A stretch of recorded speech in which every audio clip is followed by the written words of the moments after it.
Good morning, and welcome to this year's 2021 Council of the Americas Virtual Symposium. We're thrilled to be hosting a great group of leaders to discuss some of the most important issues around technology and innovation in the Americas.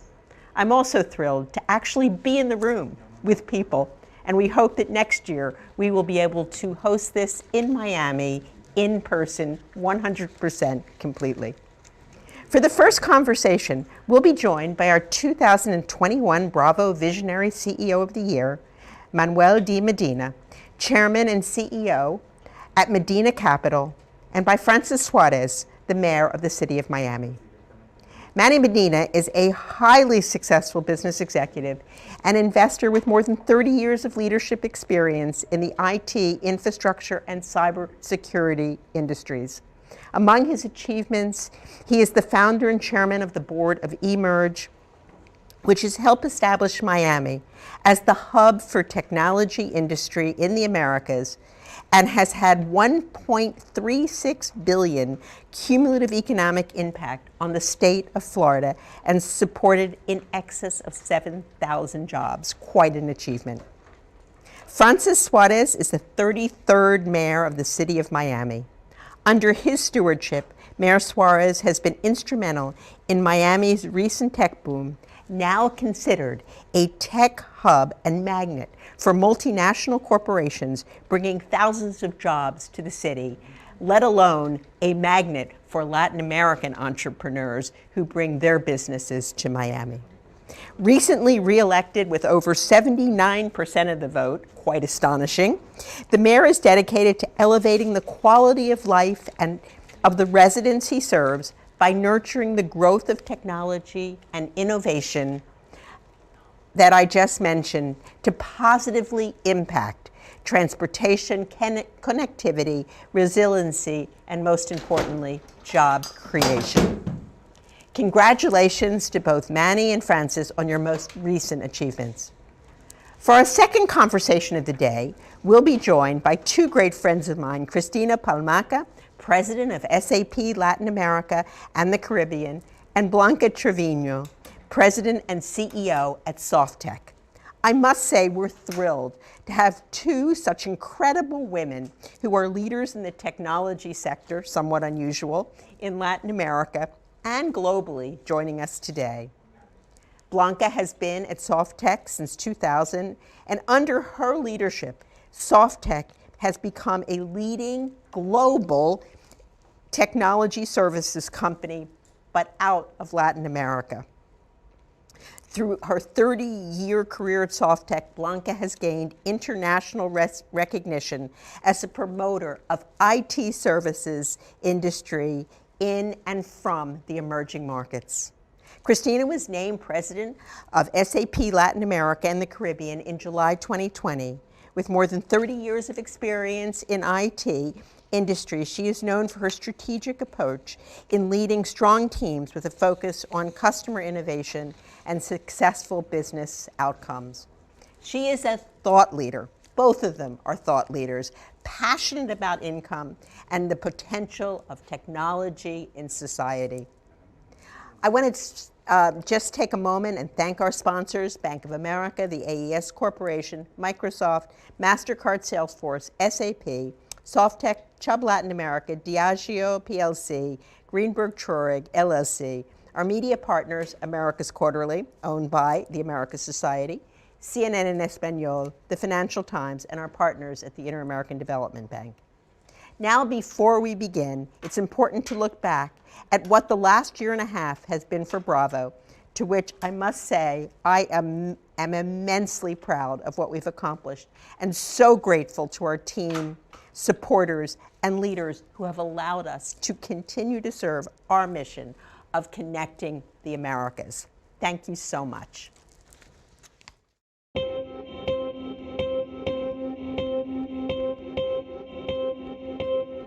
I think that this is less about who's in control from a political standpoint, and it's really about the private sector stepping up and taking the reins and really thinking about this from a total shareholder and stakeholder value perspective. We believe deeply in stakeholder capitalism, and that you need to think about more than just your shareholders. But how it plays out is our employees are incredible, and we actually attract great employees as a result of our ESG efforts.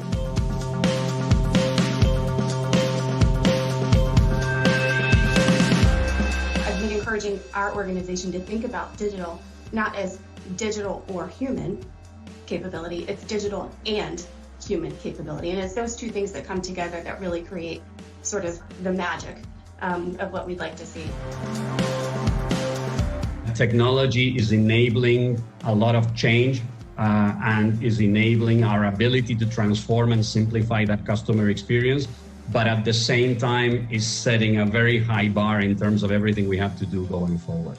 If our economies are not, conducive towards investments and more job creation, technology will not be a bridge to a difficult macroeconomic scenario, and I think there's a lot of work to be done from that perspective.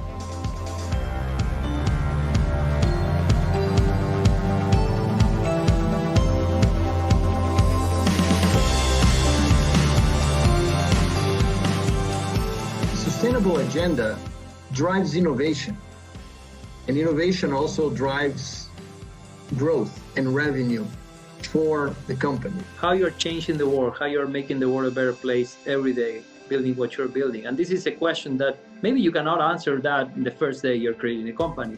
But as you create a company, if you're not able to answer the question, and if the answer to that question is just to make money, it's a failure no matter what. You have two choices, and it's up to you to take either one of them.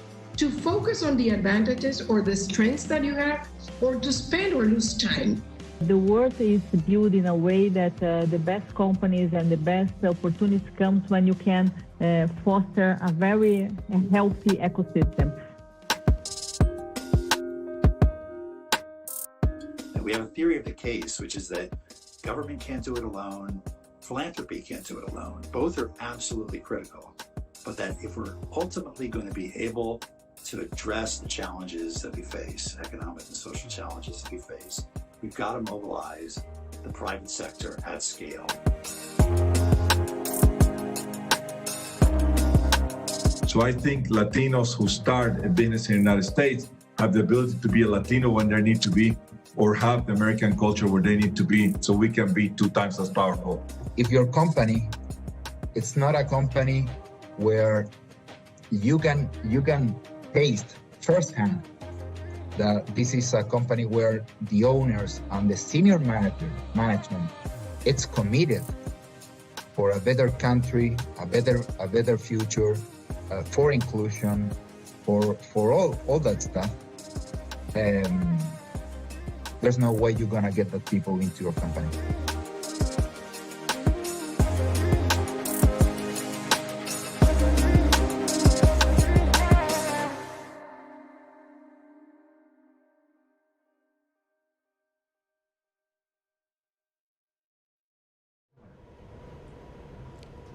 Thank you, Susan, and thank you to the Council of Americas. Today I have a wonderful guest with me, 2021 Visionary CEO of the Year, but more importantly, my good friend, Manny Medina. Manny, welcome. Thank you, Francis. Thank you very much. It's an honor to be here with you. I would also like to thank the Council of the Americas for this great honor of bestowing this award on me. I'm humbled to be in such an incredible company. I also would like to congratulate him on the beginning of this conference and the very stimulating conversation and the fact that the Council started this series this year live with a focus on sustainability, which is such an important focus, and it was a very invigorating conversation today, so congratulations. And I also would like to add another point here. When Susan said that Mayor Suarez was reelected with 79% of the vote, it's really 100% of the vote, because basically, in any election, I mean, who gets elected in, I'd like to just congratulate him again, because you think about a city like Miami, where sometimes we cannot even agree what day Christmas is on, but they basically agree, 80% of the voters agree that they wanted Mayor Suarez as their mayor for one more term. So that's just a phenomenal accomplishment. Well, thank you so much, Manny, for your visionary leadership. We sort of wanted to talk about the past, the present, and the future. So going back to the past, it was roughly 10, maybe 15, 12 years ago, where you began thinking about what Miami could be, what Miami could become. Take us back to that moment. What was in your mind? How did you think that this ecosystem could grow? And why did you think it was important for us to have an ecosystem like this? So look, it really started way before that, Mayor, because what happened was that I founded a technology company here in Miami. And during the late 90s and early 2000s, it was very difficult for us to get any respect when it came to technology. It was very frustrating for me to see my partners and customers from Latin America, where we had extensive operations, meet in San Francisco, in London, or New York, and they're all coming through Miami, and nobody thought about Miami as a technology hub, if you will. And it was difficult. It was difficult to recruit. It was difficult to get any kind of respect as a community and technology. So those challenges persevered. Eventually, what I said, with an inspiration from South by Southwest, which is this major conference in Austin, Texas, I said, we just need to begin priming the pump, if you will. I've been very fortunate. Miami's been great to me and my family. I would have to probably live several lifetimes to pay back how good the city's been to me and my family. So I said, how can I actually help in putting this back? And it's funny because I remember vividly the Miami Chamber of Commerce had a conference, had their luncheon, their annual luncheon, and they asked me to be a guest speaker on technology. And the person who introduced me went ahead of me and said, Miami's got tech, Miami's got tech. This is maybe, 12 years ago, around that time. And then I went after him. I said, I want to disappoint all of you. Miami doesn't have tech. Miami aspires to have tech. And I think we can have tech. So basically, because I always felt that for us, if you think about technology, if you think about all the hubs of technology, if you think about, obviously everybody thinks of Silicon Valley, but think about Boston, think about San Francisco, think about Austin. It's really phenomenal what you can do for the community with a tech ecosystem. The jobs pay a lot higher. You don't consume your resources. It's not about pouring concrete. It's not about, intruding into the westward whole development boundaries. It really, you create an environment where education, government, and obviously industry thrives, and the community overall lives. So I wanted to do something. And that was the beginning of the thought process, and that's when we thought about founding Emerge Americas, which is a conference specifically for that purpose, right? Where you bring innovation, you bring entrepreneurs, you bring money, and you bring all this together, all talking Tech Miami. And it was, we didn't know if it was going to work, but it was obviously, that was the genesis of it. I remember the time well. I remember our conversations. I remember you laying out the vision.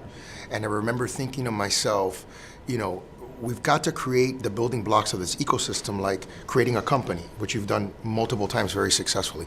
And we started very methodically building this sort of a startup, right? And you did it with the tech conference. We did it in the city by not only supporting the tech conference financially, but supporting incubators and accelerators, bringing Endeavor, which you were a big part of, and Melissa was, being the first United States Endeavor city.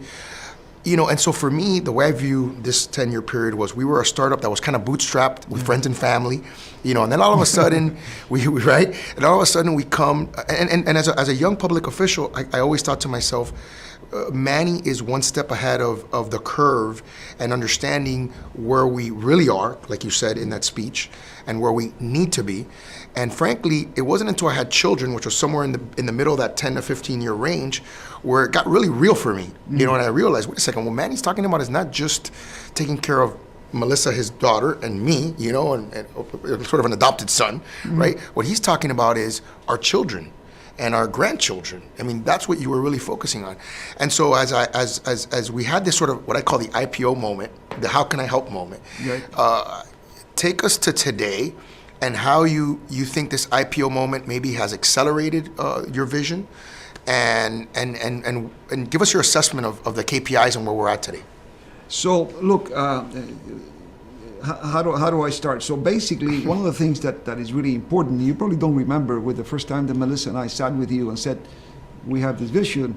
And his statement was, with 10 minutes into the conversation, it was, you had me at hello, right, basically. And that basically for us was very refreshing, because one of the things that was really frustrating for us is, particularly for, and this is no names, for our political elected officials in a broad basis, is that they really didn't want to focus on technology. I mean, we built the Map of the Americas, which is the most important telecommunications infrastructure project connecting all of Latin America with North America and the rest of the world. And I would tour a lot of our public officials, and it was just glassy-eyed. If you didn't talk about the port, if you didn't talk about the airport, if you didn't talk about condominiums, if you didn't talk about tourism, you couldn't get the attention of the public officials, right? And that's really, so it was very encouraging for us to be able to have that, because that could not have happened, like you said. The three constituencies were obviously government, and you needed to have that support, right? I don't mean just the financial support, because really at the end of the day, the financial support wasn't that significant. But it was really the impetus, having your time, having the ability for you to be able to talk to people. So definitely academia, and all the universities came together, and they compete with one another, but they all came together and understood, let's have this vision. And of course, industry. Industry came together and said, we got it, right? So bringing all that together, if it wasn't because of the elected officials' enthusiasm, it would have been like a two-legged stool, right? It would have never worked. So that was really, really important. So along the way, we began making strides. I mean, just to put it into numbers, Emerge America started, the first year was 6,000 attendees, and the last year that we had, 19, we had 16,000. Wow. So just kind of going, this is before COVID. Right. So we saw this clear migration, both from south-north and from north-south into Miami before COVID. We have a lot of attributes here, you know, our tax environment, our weather, you know, our multilingualism, a great employment base. So all of those things began to attract, of course, you know, our proximity and being the unofficial, maybe the official capital of Latin America. So all of that attracted, and it began to work. It began coming in, and it's kind of like always like the chicken or the egg. I mean, incredible, the massive amount of money that began coming and being, so that, all of that began to happen. Then what happened was COVID hits. COVID just accelerated this immense migration south, right, and north. When I say south and north is, if you come south, we also have to have a little bit of a, you know, a great gratitude to our great former mayor of New York City that, you know, drove a lot of his constituencies down here. You know, also, you know, our great governor of California, who he just got to drove all this. So we had all this migration south and north. I'll tell you what is really interesting. One of the things that really bothered me in our operations in Sao Paulo, our operations in Lima or in Bogota, I would talk to young entrepreneurs before this, and their dream was always to go to Silicon Valley or maybe New York and come to Miami to party. Now, there's nothing wrong with partying. We like that in Miami, but basically. But it was really frustrating for me. That's no longer the case. Yeah. You think about, so when I say the migration south to north, you're having a tremendous amount of talent and entrepreneurs that today dream of Miami, specifically for the place where they want to set and, you know, grow roots and their business. So what is happening today is, look, we're not there yet. And I think there's a lot of work that needs to be done, and you know, sometimes this momentum needs to be, but it's really real. Yeah. Miami really has become, I mean, basically, I'm going to put it back to you. I mean, it's already been, I mean, in the middle of all this, how do you add fire? I mean, how do you add fuel to a fire that's already burning? Yeah. You have a charismatic mayor who goes out and puts a tweet, right? How can I help? Basically, and that's, and from that tweet on, you tell me what have you experienced on a personal basis? So, you know, something you said in your introductory comments really resonated with me, which was, I thought I knew what tech was, right? And frankly, what I realized after the How Can I Help tweet was, I didn't know what tech was until the How Can I Help tweet. You know, I didn't know who Delia and Asperov was. I didn't know who the Founders Fund were. I didn't know who the PayPal Mafia was, right? Mm-hmm. So it wasn't until the How Can I Help moment that I realized that for the 10 years that we've been trying to build this ecosystem, we were like in the womb, you know, and the How Can I Help moment was like my birth moment, you know, and I think as a public official, what I saw after the How Can I Help tweet, which went viral, and to your point was sort of an anti-response to what's happening in America in terms of remote work, in terms of the SALT deduction that was pushing people to Miami, and in terms of the fact that so many cities across America were anti-innovation. You know, famously New York pushing out Amazon. You know, you had a councilwoman in San Francisco saying F Elon Musk and him replying, you know, message received, and moving to Austin. So the sense at the moment from the tech community was, wow, this is a person who actually wants us here.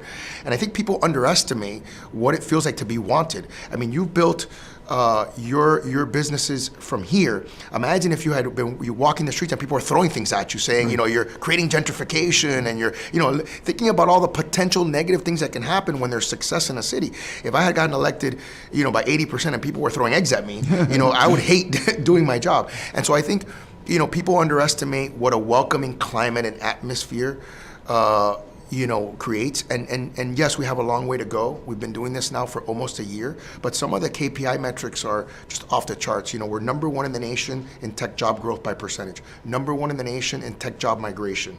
You know, we've moved in the last 16 months $1.2 trillion of assets under management. We've done about $1 billion in venture deals in the last 8 weeks, which would obviously, if we could annualize it, would be a $6 billion pipeline. That's a 200% increase from the pre-pandemic year. So we want to make sure that that happens. You know, we've created thousands of high-paying jobs. To your point, you know, just with the DDA program, about 1,400 jobs at about 120,000 average salary. That's, you know, hundreds of millions of dollars in recurring economic impact that, in my opinion, has a tri-generational impact. So, you know, what do we have to do? I think we have to deal with what the counter-narratives. What are the counter-narratives about Miami? We're going to be underwater, right? I just came back from Glasgow, right, COP26, and we're dealing with that by pushing forward a $200 million resiliency program and hoping that the federal and state governments, they just passed the infrastructure bill, that also helps us leverage our infrastructure and resiliency plans. You know, that Miami doesn't have the talent.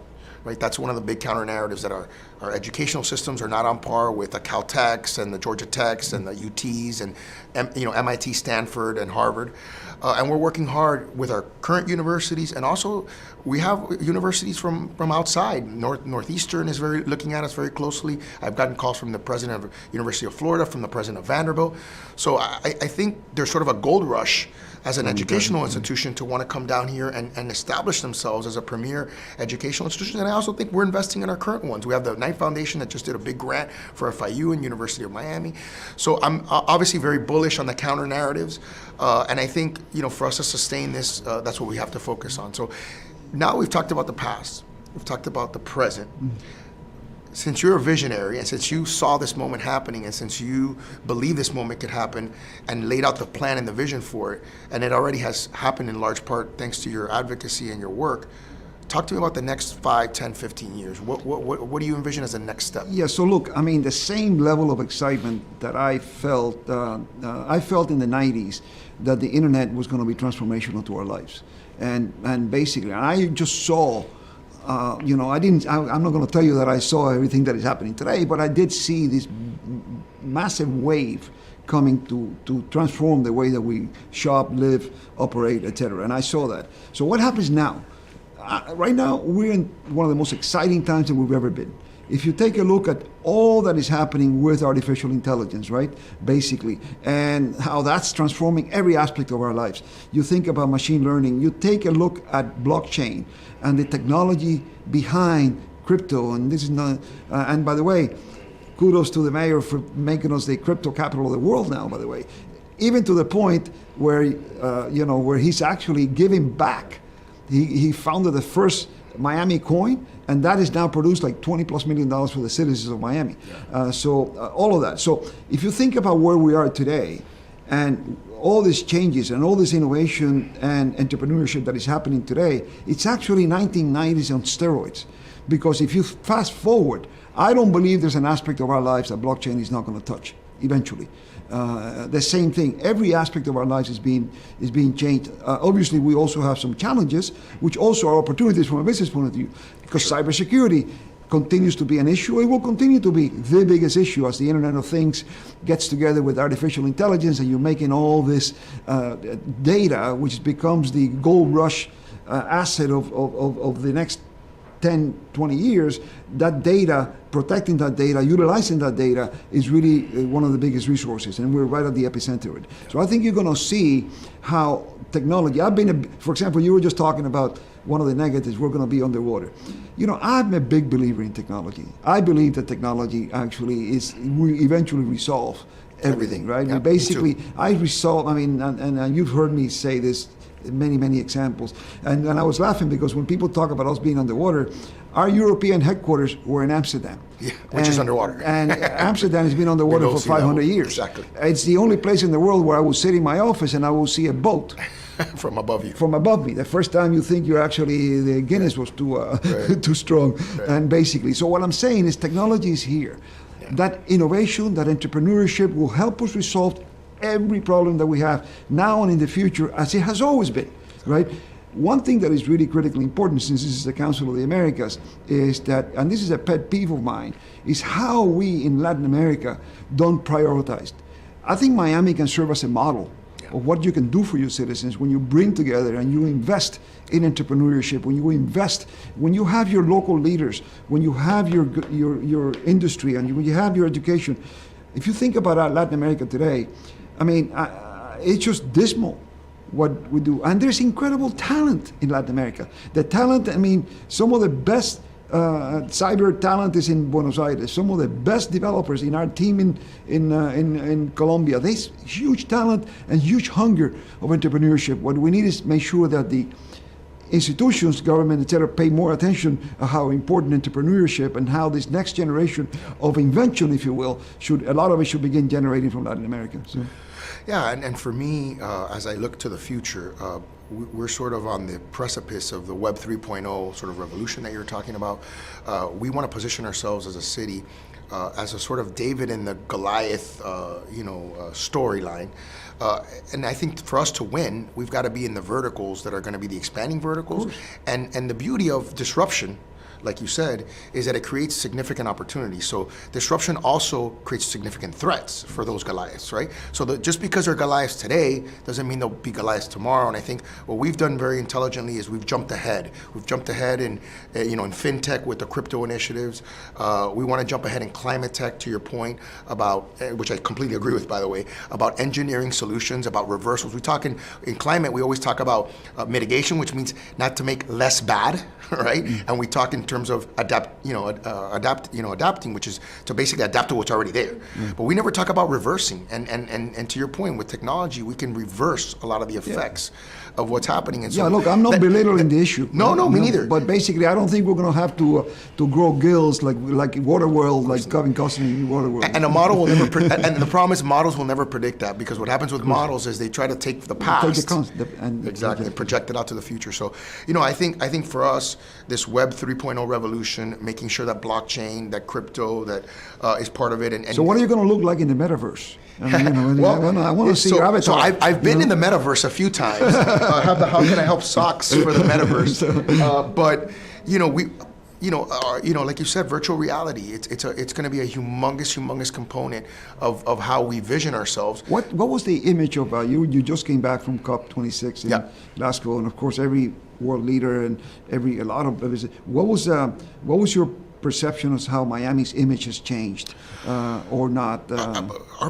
My perception is we're viewed as a city that has its act together, right? Maybe some internally may not view that, but externally. No, but that's always but externally, when I was with His Royal Highness Prince Charles in the unveiling of the Terra Carta, which is essentially the planetary Magna Carta.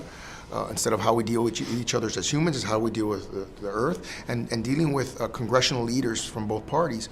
They see Miami as a city that is focused, that has not put its head in the sand, that has resources. And then when you drill a little deeper into the facts, people don't realize that New York, for example, this shocks people when I tell them, has suffered more hurricane damage in the last 10 years than Miami. And that's because we're more resilient. That's because we're more prepared, and that's because we're used to it. And New York is not. And when Sandy came, it was incredibly devastating for them. So, look, I think we're well positioned. To your point, we're not putting our head in the sand. We're not pretending like it doesn't exist. We're dedicating real resources. We're leveraging it with other governments, and we have a very concrete plan. No pun intended. Thank you so much for being with us, Manny. Thank you so much, Susan, and the Council of Americas, and all our sponsors. This has been an amazing conversation. For everyone who's watching in Latin America and here in the United States, you've heard about Miami's past, about its present, and now you know where we're going into the future, led by visionaries like Manny Medina. We can't lose. Thank you, Mayor. Come join us. Yes, please.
Tantas veces he caído y levantado con dolor, y contigo yo pensaba haber hallado algo mejor.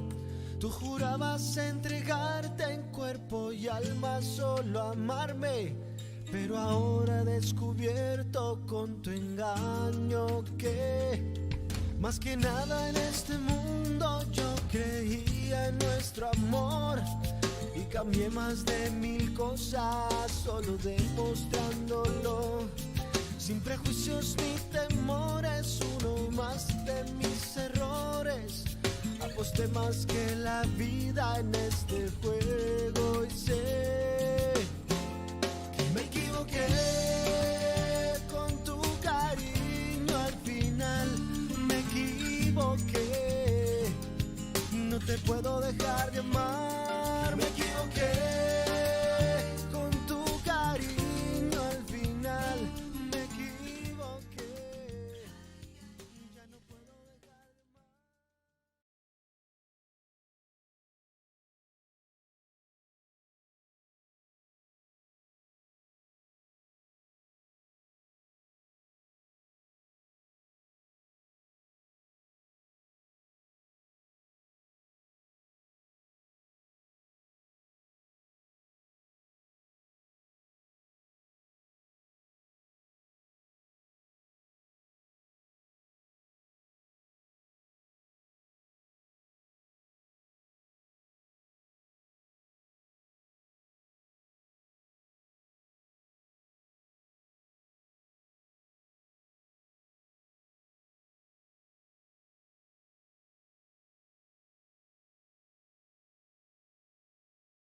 Good morning, Christina. It's great having this conversation in Miami, which is great. In person, instead of doing it, remember that we had this a similar conversation a few months ago, but through a screen. It's not the same to be able to hug, to kiss, to talk about many other topics. So you are totally right. Right. Thanks to the Council of America that allows to be here and allows to have this kind of conversation in person and sharing experiences with not just the two of us, but with the rest of the audience here. So yeah, I'm super privileged first to be on the Council of America. It's my first time in the council here and in person after 2 years just looking on the screens. So I'm so happy to be here and how it changed, right? It's so good to be productive on the screens, but having this personal interaction, we learn a lot and we have good sharing of experience, right? And talk about sharing of experience. Maybe you can share a little bit how you see the technology impacting our region. We talked a little bit today about ESG and other topics, but in general, how do you think is the role of technology in the region with the different segments that we work? I think when we talk about technology and the impact, it's difficult to focus on just a specific region, right? Much more after COVID-19, because at the end of the day, technology is really what allows to keep on working, to keep being connected. Probably not in the best way. We didn't like to have it virtually, but just think on the very basic role of technology for the past, whatever number, 18 months, 24 months. Try to imagine the same crisis 10 years ago. The impact could have been terrible, right? Impossible to operate if we didn't have technology. But then, aside from that part of being able to keep operating, I truly believe that the region was, and do not get me wrong, was benefit. We, as part of the tech industry, in a certain way, this crisis help us to position technology much, much better, right? Because that we can say about the region. In the region, we were probably a little bit behind other regions when you think about e-commerce, when you think about telemedicine or education, so many different topics. Obviously, AI or the most advanced topics. So when we face the situation, companies, I truly believe that they were forced to look at technology as one of the enablers to keep on working and even to grow. When you look at retailers or companies that were not necessarily open to e-commerce in the past, they even grew during the ones that took that as a challenge and make the transformation that was needed. You can see today the region probably it make a huge jump 2 years. In 2 years, probably what it could have taken 5 years or 6 years. And it's not just, again, about the very basic technology. I had this conversation a few minutes ago when they were asking me, why don't we put a delivery center in Guatemala? And you might think, okay, what kind of skills do you want to promote? And he was talking about scrums and things that you never imagined before. I think today we can say that our region probably is not where other regions are, but certainly much, much better than it was before. And unfortunately, I think it is because COVID-19 created that kind of awareness that how important this is. No, totally agree. And we were thinking probably the impact in 3 areas. One is, to your point, the whole e-commerce, the whole customer experience that really needed to adapt. I think the other important point was the workforce, right? We needed to readapt. Many companies that were very conservative on home office and how you can be productive. So it's good to be face-to-face, but sometimes you can do many things remotely and much faster, so the impact on the workforce. And the third, for sure, was the whole supply chain, right? We needed to adjust. All the companies needed from one day to another look for new sources of suppliers, being on the emergency, especially when it started. So sorry, something happened here. Well, it's technology. That's technology. So something very important is happening. It's showing how technology can do things that you never imagined. It's just to show that. Yeah. Okay. You know, that's what we like of real life, you know, because it's the on the screens it's so boring. Everything works right here in real life. You have those kind of interactions and right. so nice. So it was very obvious that it was not planned. Yeah, exactly. It was so the audience can be sure that this is really natural. Real life. But just Real to talk life. on that, on the supply chains and how we connect the different sources, but on a real time. Yeah, everybody needed to react, especially in the beginning, on all of the emergency products and also the materials, the masks urgently. But then all the companies also needed to reassess how efficiency they needed to be on the supply chain. So I think all those urgency that the pandemic brought, unfortunately, on the bad situation, on the health impact on the society, but for sure I think there are many learnings here, and all those IT technology transformation for sure is something that's going to continue and accelerate in a very important way. So I think that's the learning, right, on that perspective. And probably when you mentioned workforce, and I also have to say that the other thing that the region benefit from when we think about how the role that technology is playing, we can also see how our people, our talent, Latin American talent, it's now being approached by companies from all over the world. Exactly. It is incredible when you think about obviously the skilled people that has this kind of experience very related to digital. You mentioned customer experience, but many others. When you try to get that kind of talent in the region, it wasn't so difficult 2 years ago. Today, they have access to almost any company in the world. You see ads from Amazon, from Netflix, in which they say, no matter where you live, you have a job with me. And so that puts another chance to companies. I am, again, amazed of the things that the role that technology is playing, but now facing a cultural problem.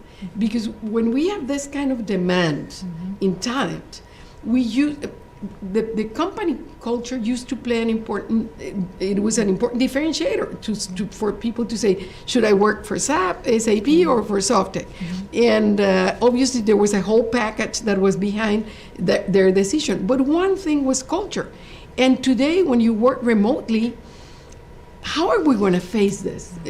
Don't you think it's a challenge? How are we going to be able to keep our teams working really together, proud of the organization, sharing the same culture?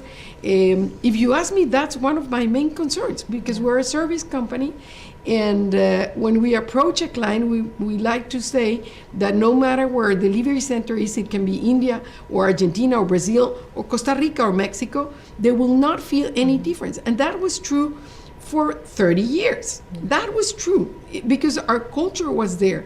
Our teams were working together. But today, our processes are certainly consistent. Processes are fine. They didn't change. But our people, in most companies, is the same thing. Financial sector, obviously in a company like SAP, we're facing that. And how are we going to manage that workforce? How can we do this? How can we keep a team tight and very aligned? What do you think about that? What does SAP think about the workforce and culture? Yeah, the culture needs to be there, right? Because this was the blend that connects us, right?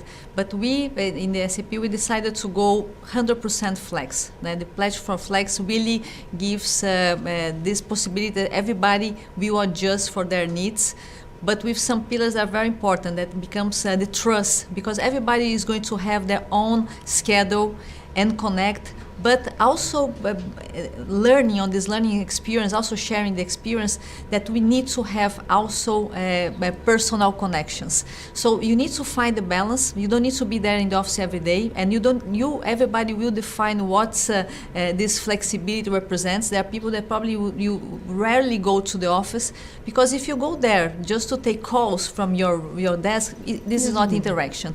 But what we are creating is specific moments that it's important. For instance, you are discussing a project or a design thinking activity or an innovation problem you want to solve. It's super important that you are there together. Absolutely. But sometimes you will complement with some resources that are in other parts, and also respects those people that connects virtually. So for me at this time is a lot of learnings for the leaders. How do you handle those really diversities, because everybody has a different perspective. I don't believe we are going to come as we were before every day to the office. Even though we are a technology company, we always like it to be in the office and connect with our customers. And we also learned that we can be much more productive and have some of the activities that we can do remotely. Also with our customers, we succeed to have, and you know that because we had a lot of implementation doing virtually, and it worked. I confess that in March 2020, when we were sent home, I say, how are we going to do projects remotely? We are like pills and tons of projects that are started or going live on a short time. And what we learned that yes, you can be productive, you can have projects on time, on budget, and sometimes even more efficient, because we don't spend that 5-10 minutes just to say hello and how is the weather and the football, etc. And you really go directly to the problem. So I think we need to find those balance where the productivity of being remote works. But I'm with you. We need to guarantee those rituals, because the culture and the values of the company is the center of what we do. At the end, we are in a company of technology, but they are made for people and from people that internally and in the customers and in our partners. So if we don't connect this in the right way, in the right moments, and create this sense of belonging, this is not going to fly. But the new generation, especially in tech, they also expect to have flexibility. So if you put everybody in the room to go every day, you are not going to have the talents you want. So I think the magic is going to be balance this productivity with this personal side, like we do in our events here. Part is in person, part is digitally with our friends here connected. So we need to learn how to live this new reality. Yeah, because if we don't understand that and we don't address this issue, it's going to be tough. And again, we're a service company and we depend on talent. But any company, they told me yesterday about financial institutions and how even, think about from Brazil, Nubank. They're approaching every single engineer that is in the market. So, and they face a similar situation. And we have seen turnover increase significantly. And to your point, and being productive, having a productive team implies a team that knows how to work together. Yes, again, processes are important, but more importantly is how they have understood how to work together. And I completely agree with you. It has to be something flexible, because that's what this new generation is expecting. They will not allow any other way. We have people working in Hawaii, and you say, are they really working, or are they watching Netflix?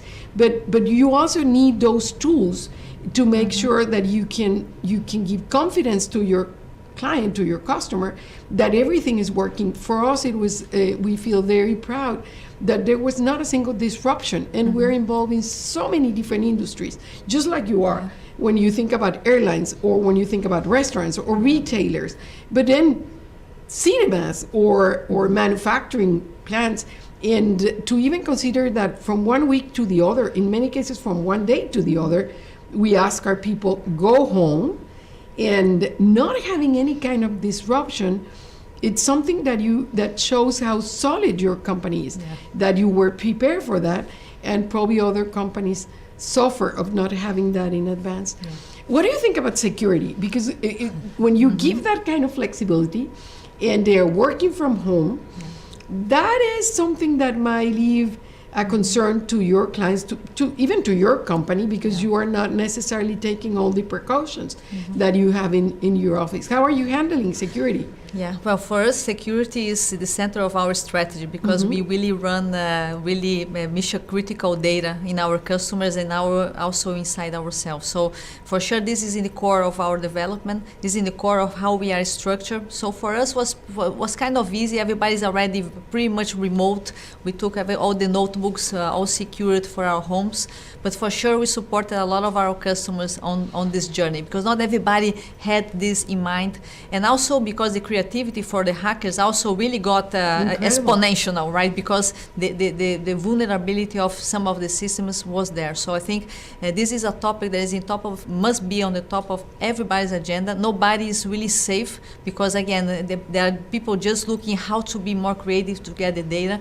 But I think also it brought the relevant of, everybody talks about data, but we need to know how to orchestrate the data, where it comes from, where is storage, how do you access, who can access that information in the companies, but also ourselves as personal. Usually you just go there, do you accept those cookies? You just don't really read in which site you are entering. So I think those are the learnings that also came on this path for our innovation of this accessibility. For sure it's very good. I have here the company here in my hand, but how vulnerable the company can be. So I think the companies in the beginning also probably were fast to remove people from the offices to the home, but then they needed to face, and some of them were really on a backlog of those basics in terms of security. So for sure, you saw some of our customers suffering more, and I think especially we on the core of the innovation, we need to give that support, those learnings to really bring this to this perspective, right? So for sure, this is one of the topics that needs to be on the, and it's never ending point, right? Because you really need to be taking this as part of your core, right? Yeah. So and because just like you said, the hackers have become much more creative, and so you have again evolving that, understand that, and move faster than they do. Yeah. Because again, probably there were so many things that we have to cover during the past 18 months that security for some companies was there and it was top of mind because they had in the past probably been exposed to those kind of problems. But then you saw the companies that they didn't get it. Prepared, and they were not prepared, and they were vulnerable and they suffered that. But their excuse in some cases was, but first of all, I have to make sure that I have a market, that I have customers, and I cannot lose them. So let me focus on, if I was a retailer, let me focus on having an e-commerce solution. But I think what the role that we as tech companies play is also create awareness, not just to provide solutions, which is very important, but also to make sure that the market, our clients, our potential clients really understand all the challenges that are behind, and security is going to be still, cybersecurity, I think it's one of the most important priorities for most, I wouldn't say just the CIO, but the boards. When you go to, I'm a board member of different companies, a retail company, a dairy company, the Mexican Stock Exchange, and technology, it's now not just another area of the company. Today, technology is always part of the board meetings when we're going to talk about that. And then cybersecurity, what are we doing? They understand how important this is. And this is not just IT, right? Because this must touch all the different areas. When you talk about things that you need to talk about marketing, the new acquisition, sometimes you just plug a startup that doesn't have all the elements. So I think this must be much more as a culture.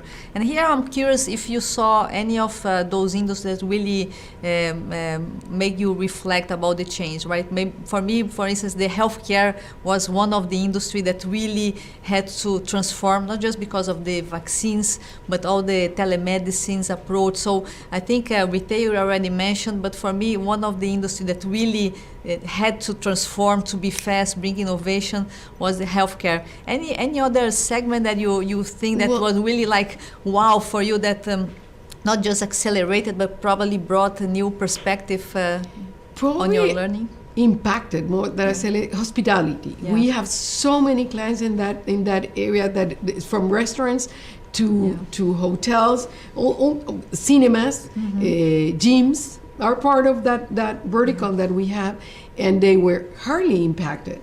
Think about, let me use one of those airlines, one of the most important airlines in the US. They went probably to having 10-15% of the flights that they used to have. Think about some of those restaurants that didn't move fast in order to have delivery, for example. Their revenues went down by 80%. But some others really move faster, and they say, I understand my client now, because they order online as opposed to when they come to the restaurant, they just order, I don't know who they are, what they like. But there were restaurants that say, I understand the kind of things that this client likes, and normally he orders food on Thursdays and he likes burgers. So they were able to have this push marketing as opposed to, I don't know who's going to come today to the restaurant, I don't know what they like. So to your point, I think even in those sectors that were probably one of the highest impacted, cinemas, they went to zero. It's not just the revenues went down by 80, zero. No one could go to the movies. No one. So they have to move, okay, let me see if I can create something on demand so you can watch it in your tablet or whatever. So I think you see that kind of transformation that they had to move. When we think about gyms, for example, 24 Fitness, they said, okay, they are not coming to the gym, but let me see how we can get to them and streaming. Keep them as, right. So it was a huge transformation that even, just like you mentioned before, we're not going back to the way it was. I think it's, again, in those industries, we'll see a different way to approach their customers. Hotels is a different issue. It's difficult for them to transform completely because you go and look for a room. That's what you need, as opposed to restaurants. I mean, in restaurants you can deliver food. In hotels you cannot deliver. But what they did, and was interesting, some of our clients, they start opening as work from here instead of, because think about, I don't know, families that both work. I mean, dad and mom work, and they were living in this small apartment. And I look at some hotels. I said, you can come. You have this room for you. You can work from here. So this is going to be your office. You're not exposed. We have all the security measures that you want. So it was a full transformation. It probably not necessarily in manufacturing. Supply chains, where you mentioned that already, impacted, and they needed to make sure that all the part of that components of that supply chain had to be already on board. But there were industries that were completely transformed, completely. For us, hospitality was one of them, absolutely, one of the most important ones.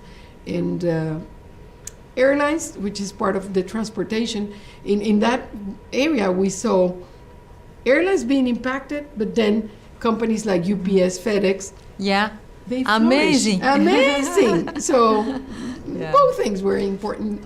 And health, you're absolutely right, because they suddenly were faced with having, I don't know how many patients. They didn't expect that. And probably it just to probably track the patients was part of those solutions.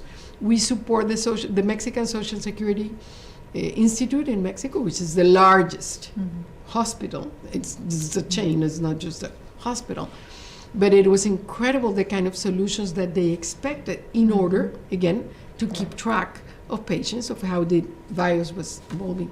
And when I say solutions, what about you? What are the kind of digital solutions that you see? Probably we already talked about the past, but let's say, how do you see the future? How do you see, you are a solution company. I mean, you keep on understanding your market, what is needed, and what do you see ahead? I think we accelerated the base. So over this space, for sure, we continue going to see a lot of focus on the customer experience, the whole integration, the whole supply chain integration, the workforce part. But for me, what really will make a lot of difference was learning how to work with all those combinations, especially on data, and how to do about that in terms of analytics and how to use the information. I said the technology is there, must be as an enabler for all of the companies, independently of the size, if it's big, it's large, retail, oil and gas, all these segments, the technology needs to be part of this transformation. But for sure, how we manage all those combinations of data, of innovation, of edge computing. So there are so many things that are coming, and knowing what to do with those kind of data, kind of information, all the access that you can have, I think this is something that we are still just starting to see the impact, and we are working hard on that. The second is also adapting our solutions to what's important for our customers. And we discussed a bit this morning about sustainability. So here on the ESG part, you have so many things that is already there embedded on what the companies do, being on a procurement side that is very efficient, being on the social part of hiring the right people, developing the right talents, really bringing equality inside their companies, and on the governance, this is the core of what SAP does, right? So on these solutions. But maybe understanding how to support those companies on these new challenges, what's next for them, what they are looking in terms of bringing value. Technology, just for the technology, the sake of technology. I remember talking to one of the customers a couple of years ago, and he said, let's do something with artificial intelligence. I said, do you have? Yes, I do have, but just the logo of artificial intelligence doesn't mean anything. You need to understand what's the problem that you have, what you want to solve, then you embed technology. It can be blockchain, can be machine learning, whatever is the name. But the most important is to frame what you want to solve and then embed the technology behind. So the good thing that the technology is there. So I think the challenge today, Blanca, honestly, is more what do you do with that? What's the real impact for the companies, for the customer that they serve, and how you bring this on a sustainable way, on the right operation, not just looking for the productivity, but looking for the innovation ahead. So I think that's at the end, even being technology, for me, the high focus goes again on the people, on the teams, on the war of talents that we mentioned, and also on the education that I know is also a topic that for you is a passion, and maybe you can also share your thoughts on how education also makes a huge impact and a huge basis for this transformation. It's not just on the technology. Technology is there and we are going to have amazing solutions, right? But how do we guarantee that we have the right people, the right talents prepared to make use of those talents? So any thoughts on that? Because I think that's the talent war that everybody is competing, but we also as a big companies have a responsibility to help to develop those new skills in the market. What do you think? I do believe the way that your the last part of your question, I think it's the one that is more important. All companies have to understand that we have to develop that talent. Mm-hmm. In many cases, you see companies that they don't get it. They just go and look for talent that you already trained. Mm-hmm. And that is not helping, because probably we both understand that, and we have very aggressive programs in order to do that. But if there are still so many companies that are just waiting for your talent, that is not the solution. So from that perspective, I think we as Softec, and I'm sure SAP and many other companies, certainly tech companies, we understand that, and for example, in our case, we, in a certain way, we combine both things, that social responsibility that we have, with also the need for talent. So we have a program that is college. It's called College for Coding. Mm-hmm. So we go to these underprivileged communities or vulnerable communities or group of people. Let's think about women that for whatever reason they are not working anymore. They have not worked in 20 years. Or people that, and do not get me wrong, that probably would end up working for a McDonald's and not in the corporation, but more. So when you approach them and you tell them you do have an alternative, probably you didn't go to university, but you can join this program. Mm-hmm. We can help you for 6 months, 8 months, 12 months, and we'll give you all the training that it's needed on very specific technologies. First of all, you'll be surprised how they embrace this.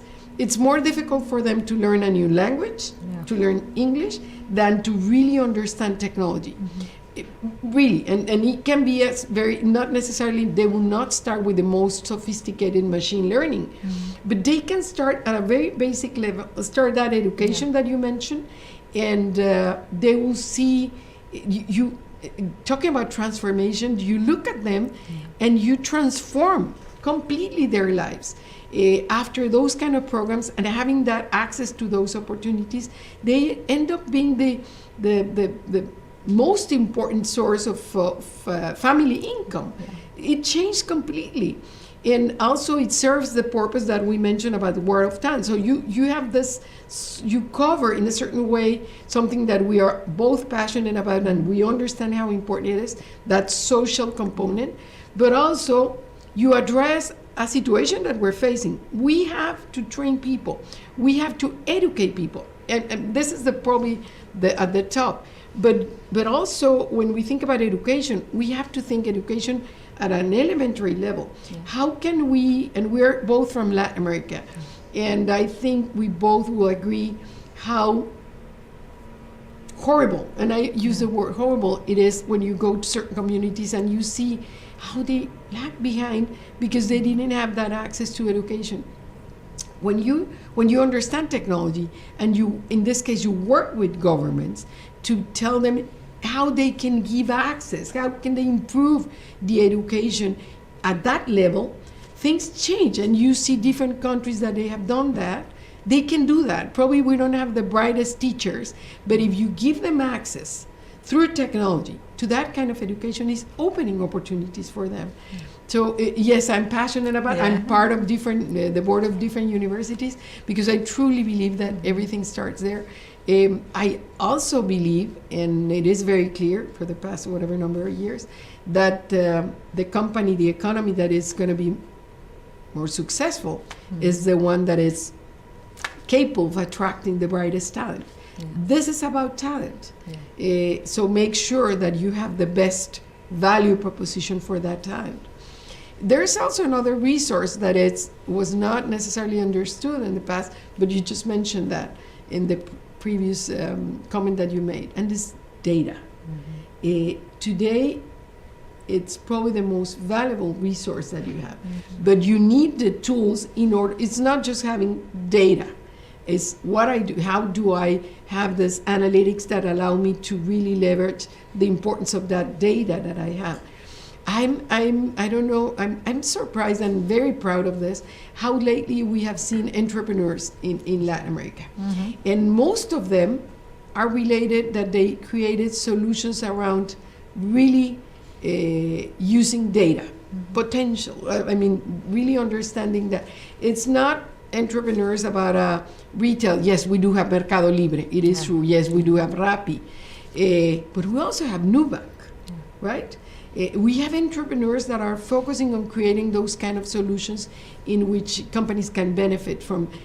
When we talk about data and again going to AI or machine learning, those kind of entrepreneurs, we didn't have them years ago. Mm-hmm. So today, when you look at that, you can see the spirit is there, but also the support. Take a look at the list of the largest companies from Latin America. They're companies of third generation. So we haven't seen in the near past new companies. So when we started looking and saying, have you heard about Kabat? They don't have cars, but they're this platform that allows them to sell. And there are so many that we should feel very, this is encouraging because it says the entrepreneurial spirit is there. We'll see more companies arising there. We see then that they understand the role of technology. They are open this kind of companies. The startups are technology related. And you start also to see funds looking at Latin America, how much money they are investing in Latin America, betting in that talent. Again, 5 years ago, Cristina, I'm an entrepreneur. We didn't have that, certainly not 30 years ago, but not even 5. Have you seen that? Because you are close to that kind of ecosystem. And I'm sure that in Brazil, in Latin America, you are in charge of all the region. I'm sure you see this kind of entrepreneurs and how they understand technology, don't you think? No, exactly. And I'm super amazed. Well, I work in the corporate world for all my life. Yeah? So I always say that I'm I make the entrepreneurship inside the companies I touched, right? So that was my drive. So every time I see those companies, they have this brilliant idea that somebody is just the part that is missing. They are really solving a specific problem. And all of those new companies, all these new startups that are coming, they are coming specifically looking as already born with the technology part embedded. They really are there taking the best of the technology that is offered in the market. And I really have the privilege of being mentoring some of them. I am part of the Endeavor organization, and also once in a while I just meet companies across my connections. Yesterday, by coincidence, I was in Mexico, but I got a message from Brazil from a fintech. Because of the boards that I also serve, they said, well, maybe we can do things together on the digital credit, and how you can do credit for a lower level community, for a more vulnerable people. So we have the new banks that started super small, and they are now giant across the region, receiving the investors' confirmation that they are good business. But you can also see small ones that for sure, or maybe some of them will become the other unicorns that we didn't have before.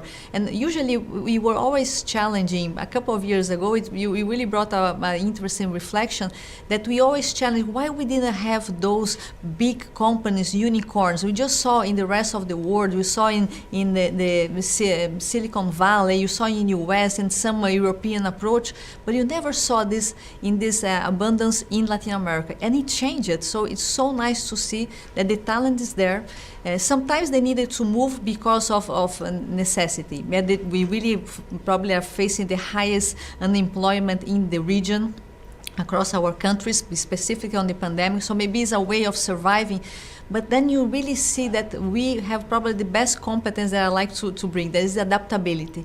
They took maybe from difficult situations, good ideas to solve problems together with the technology that is there.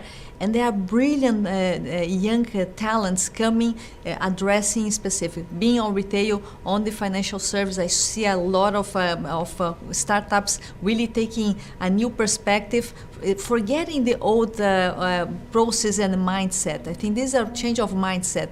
Sometimes we are so used to do some of the operations in a way that there is somebody's good and somebody's challenging you to really reflect and accelerate. So the whole market progress. So I really see a lot of startups going on that perspective, really consolidating and growing, getting the investments that they need. But something that is super interesting, that when I see and sit with those newcomers, they have this idea, this energy, this knowledge, but sometimes they also need some advices, especially talking about how to position a go-to-market, how to bring talents, how to have an org chart, how to make a vision that goes beyond just the idea that you have and you can expand on different products.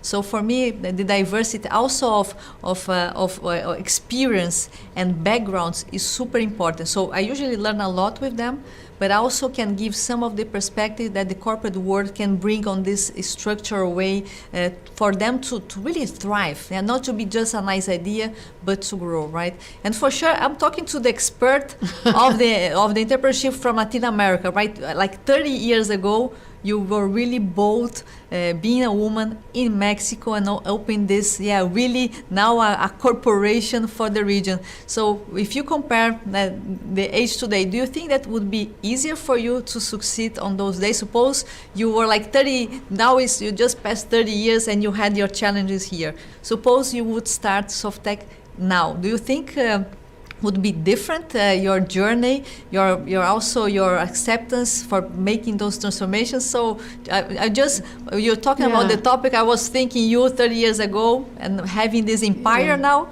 Suppose you were just starting. What's your thoughts? It's a question that any answer could make sense. Let me tell you what. Probably my partners will not like the answer that I'm going to choose. Because no, I think we started in the right moment. And we're here because we started there with those conditions. And I'm going to explain why I said this.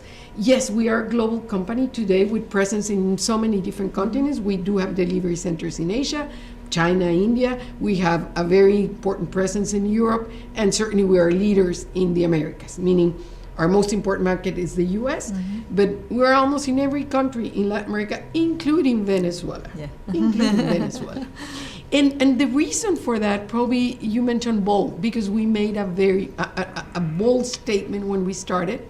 We said we're going to be a global company. So from the very beginning, the way that you organize the company is with that mind, that in mind, that mindset. We're going to be global, and we're going to be supporting very large corporations. And at that time, if you said that you were an entrepreneur, they said, no. You are unemployed, and that's the reason why you started a company. I said, no, I resigned. It's my choice. No, that is my choice. Yeah. But there was no any kind of financial support at that time. Forget about if you're a service company that you didn't have any asset, so you approach a financial institution, that would be crazy to even consider that they will support you. They were not crowdfunding, angel capital, no those kind of things.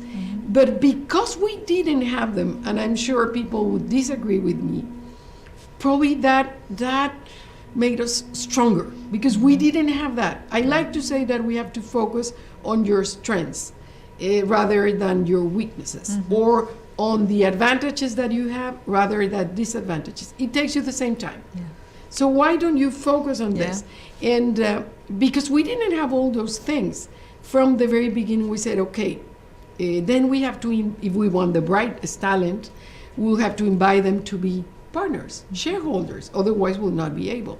Because we didn't have money, we pay a lot of attention in having a very profitable company. Because we didn't have support, we tried to encourage that entrepreneurial spirit. So there was someone who said, I want to go to Brazil. Go to Brazil. And we had what you call today as crowdfunding, because all the other partners say, oh, you want to go to Brazil? How much money you need? So, and we'll say, okay, I put 2,000, 3,000. So those kind of things we did in the past with very passionate and very convinced, with a very strong self-determination. I believe today, Cristina, that is different. Probably it works for many companies. It works, but not for the company that we are, with the culture that we have. We could be different. We might be richer. I mean, we could have sell the company for a huge amount. We are very valuable because we're very profitable. But to your point, to your question, things could have been different, yes.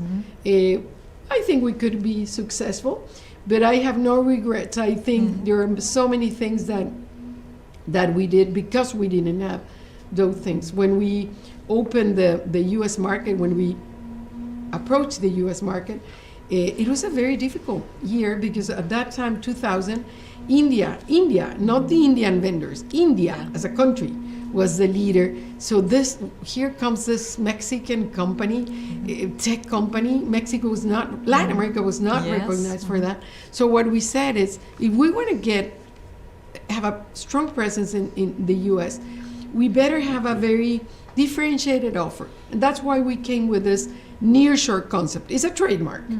Today we all talk about nearshore, but it's something, we coined that. And if you understand that, what is behind is, okay, we want to differentiate. Yes, India, it's the leader, but we have a very strong value proposition. Let's try to tackle the deficiencies of the offshore model and take advantage of or benefit from the geopolitical advantages. So it's always focusing on your strengths rather than to say, no, they are leaders, we don't have the cost structure, no, we don't have the position. So let's focus on that. I hope that all these newcomers, those entrepreneurs, understand that even though they might have the financial support, that today it's very well perceived that you're an entrepreneur, you always have to understand that there are going to be difficulties. And the way that you face those is how successful you can be at the end, right? Yeah. No, super. So, resilience and adaptability, right? Those absolutely. Are those for sure. You had a lot, and really resonates here. So super. Absolutely. Thanks for sharing the story, and I think I hope we also brought some good insights for the audience. What do you think, Blanca? I think we are I have always feel that I'm very privileged for many different reasons. But today, we both have to feel privileged to be part of this incredible industry. Again, when we started, both of us, technology was just something else to make companies more efficient. Today, technology is in the core of any kind of transformation, no matter the challenge that you face. So I'm really, really thrilled to see everywhere you go, Now, technology, you are the hero of the story. No matter what industry, they need you there. We both are women, and remember they used to say that we needed quotas in order to have presence in certain boards. Today, because we're part of the tech industry, they understand. Forget about diversity from a gender perspective. They understand that there has to be in the board someone from the tech industry. So, if you're gonna ask me how would I close a conversation, this kind of conversation is to really feel so thrilled, so proud, so privileged to be part of what's going on and the kind of transformation that the world societies, economies are doing, and because we are a very important component of that. What about you? No, totally. I always, some years ago, I said that every company would become a technology company, and this is really happening, right? It's not a department, it's not just a capability, but it's really on the center. And for me, is the privilege, as you mentioned, is because we really can transform not just the companies, but the countries and the society. I think that's the beauty. When we see the impact of transforming a company, transforming a country, or a family, well, those stories of transformation are really bringing new perspective and the new impact that we can bring because of what the technology can enable is a privilege. So I think if we are smart and take the right use with the ethical use of technology, we can really impact on a wonderful way and still fix some of the things that probably the planet needs today. So let's really guarantee that we as leaders take the best on that direction. Absolutely. And you mentioned ethics, and we didn't have the time, but it's also something that we have to understand. Technology, we have to make sure that it has to be used in a more ethical way. Especially on data, especially on how you use, how you monetize, how you bring this perspective. So, wow, we have like a 3 hours conversation here, right? We are just starting. I don't know if we are on time or not, but I think we have a lot of material, right? Absolutely, but let's feel this kind of excitement about being part of a transformation. We are part of this huge transformation that the world is going on. So thank you, Cristina. It was an honor to share, to have this conversation with you. No, it was a really even pleasure. though we don't have more time here, I'm sure we'll have more time, not just today, but to keep on talking about this. No, for sure. sure. And again, thanks, Council of the Americas, for giving us the opportunity to be here. Thank you so much.